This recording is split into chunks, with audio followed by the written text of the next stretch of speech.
या दीपासनाची प्रॅक्टिस करून, कारण हे आसन फार अवघड आसन आहे, त्यावरून आपल्याला समजून येईल की या मुलाने त्यासाठी किती कसरत घेतली असेल.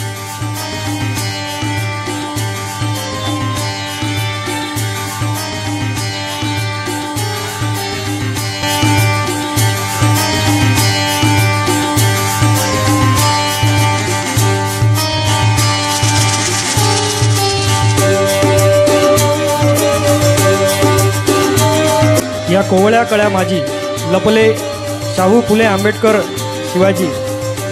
आणि या लहान मुलांच्या मध्ये काय काय या ठिकाणी छुपे गुण असतात या ठिकाणी आपल्याला दिसतात. एवढाचा विद्यार्थी खरोखर हा शौर्य उपक्रम आहे.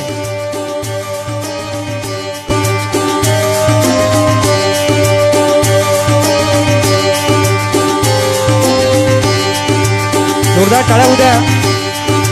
या विद्यार्थ्याच्या डोक्यावरील दिवा कुठंच हालत नाही आहे. वेगवेगळ्या प्रकारचे योगासनं तो करत आहे. आपण पाहतो रस्त्यानं लोक सारखे चालत सुद्धा नाहीत, परंतु हा डोक्यावर दिवा घेऊन योगासनं करत आहे. ही खरोखर कौतुकास्पद गोष्ट आहे.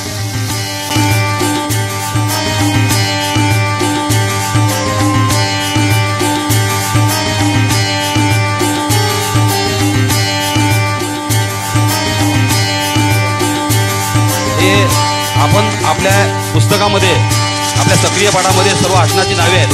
त्या आसनाच्या नावाप्रमाणे या मुलाने या दीपासनामध्ये सर्व आसनं बसवलेले आहेत. पद्मासन, सर्वांगनासन, त्यानंतर बद्ध पद्मासन, त्यानंतर चक्रासन, हे सगळे आसनं या मुलाने अत्यंत चिकाटीने प्रयत्न करून, प्रॅक्टिस करून तो आपल्यासमोर आता सादर करत आहे.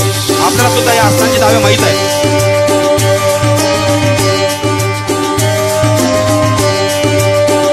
चक्रासन,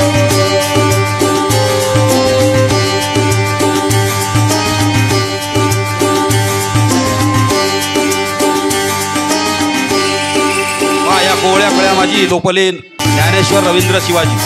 विकसता प्रकृती समाजी सुखरूप महापुरुष यांच्या बुद्धीचा जर खरोखरच विकास झाला, आता हे जे लक्षण आहे हे बुद्धीच्या विकासाचं लक्षण आहे. आता हा मुलगा आपल्या स्वतःच्या घरी कुठल्याच प्रकारचं आसन करत नव्हता, पण इथं आल्यानंतर त्यानं ही तालीम या ठिकाणी आत्मसात करून हे एवढं अवघड आसन, अगदी कठीण आसन आपल्या समोर करण्याची हिंमत केलेली आहे.